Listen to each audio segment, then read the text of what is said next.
Hello everyone and welcome back to my channel. In our last video we did YOLO V7 object detection on local machine. In today's video we will run pre-trained YOLO V7 object detection models on Google Colab.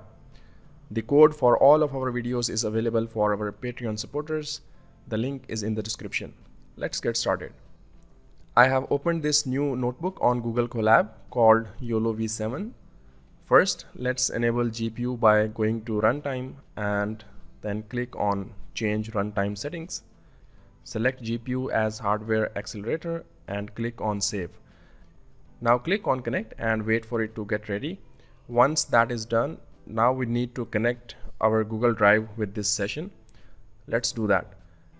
From google.colab import drive and then drive.mount/content/G drive. Hit Shift Enter to execute this cell. It will ask your permission to link the Google Drive.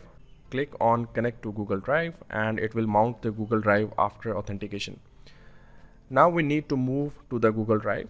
We can easily do that by command %cd/content/G drive/my drive. Hit Shift Enter once again and now we are in our Google Drive. We can verify that by printing the current path with command !pwd. There we have it. Now let's create directories in the Google Drive and clone YOLO V7 repository. Let's import os. If not, os.path.isdir. Let's say the coding bug. Then os.make dirs the coding bug. If we execute this cell, it will create a directory called the coding bug in our Google Drive. We can verify it by clicking here and then going to G drive, my drive, and here it is. I have desktop version of Google Drive installed on my machine, and any changes that we will be making in Google Colab notebook would also be reflecting here.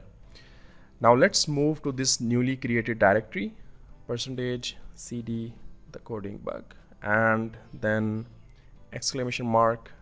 !git clone. Then we go to the official YOLO V7 repository and copy this link, paste it here and execute this cell.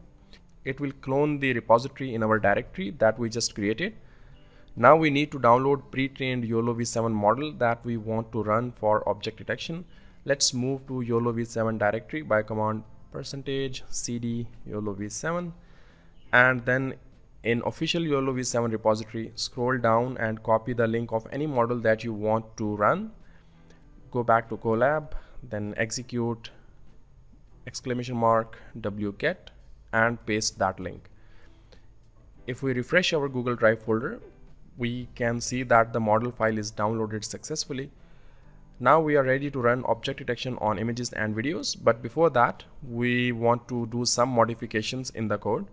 I will go to the YOLO V7 directory in Google Drive and make changes in a couple of files. Let's go to utils and open datasets.py in your favorite text editor. Then scroll down to this line that prints info after each frame. It is line 181 in my case, and we are just gonna comment it out. Save the file. By the way, if you do not have Google Drive installed on your computer, you can also download this file directly from Colab, make edits, and then upload the edited file. Okay, the second file that we are going to modify is detect.py. The first modification is that we want to fix random seed by command random.seed, and let's fix it to 1. This will stop generating random colors for the classes on each run. For example, if you will run object detection code multiple times, same color would be assigned to person class instead of new color assignment on each run. Next thing is that we want to define FPS that will be shown on the videos. Let's create a variable called start time before this for loop and set it to 0.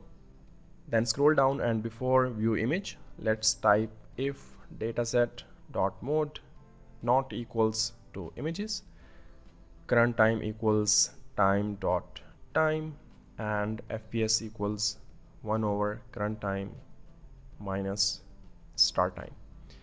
Then set start time to current time. Now the FPS is calculated. Let's show it on the image. CV2 dot put text on IM0, which is the same image that is saved, and FPS, then string of integer of FPS. Set the X and Y axis offset. Font would be CV2 dot font Hershey plain with thickness of 2 and in green color and size 2. This will show the FPS only if video stream is given as input and not on images. The final thing that we need to change is that we'll copy this line from here and comment it. This shows the information where the output is stored in case of images, but we also want to show it in the case of videos. So we'll paste here after the loop and in this if statement. And instead of image, let's type output here. And one more thing, we want to change the line thickness of bounding boxes. 3 is too big for me, so I will change it to 1. That's it. Save this file and then I will copy 2.jpg and street2.mp4 in YOLO V7 directory. As my Google Drive is in sync, the changes would automatically be reflected in Google Colab. Let's go back to Google Colab and run command !python detect.py --weights YOLO v7.pt. It is the file that we downloaded. --conf 0.5. This is the threshold for bounding box confidence. Then --img size, which is 640 for this particular model as mentioned in the repository, and then --source 2.jpg. It is running on Tesla T4 GPU and the output is stored at this path. If we refresh the folder in Google Drive, we can see it is there, and we can also open it from the Google Drive desktop. Let's run object detection on video now. It is exactly same command, only difference is that we need to replace source with street2.mp4.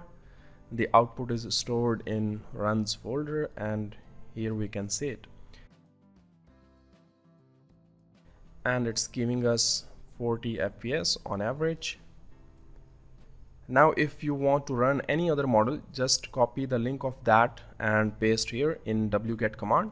It's going to download that file, replace the file name for --weights argument and run the detection again, and it will produce the results.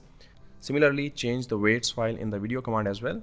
By the way, you can also add --no-trace argument here to avoid tracing of model every time. Let's run object detection on videos using YOLO V7X, and the results are again stored in runs/detect folders. Here we can verify them by opening the image and the video. So it gives us 30 FPS on average, and detections for this bench, these are now consistent. With that, I think I'm done. If you have learned something of value today, subscribe to the channel and turn on notifications to see future tutorials like this one. Consider a support on Patreon to help the channel out. I will see you next time.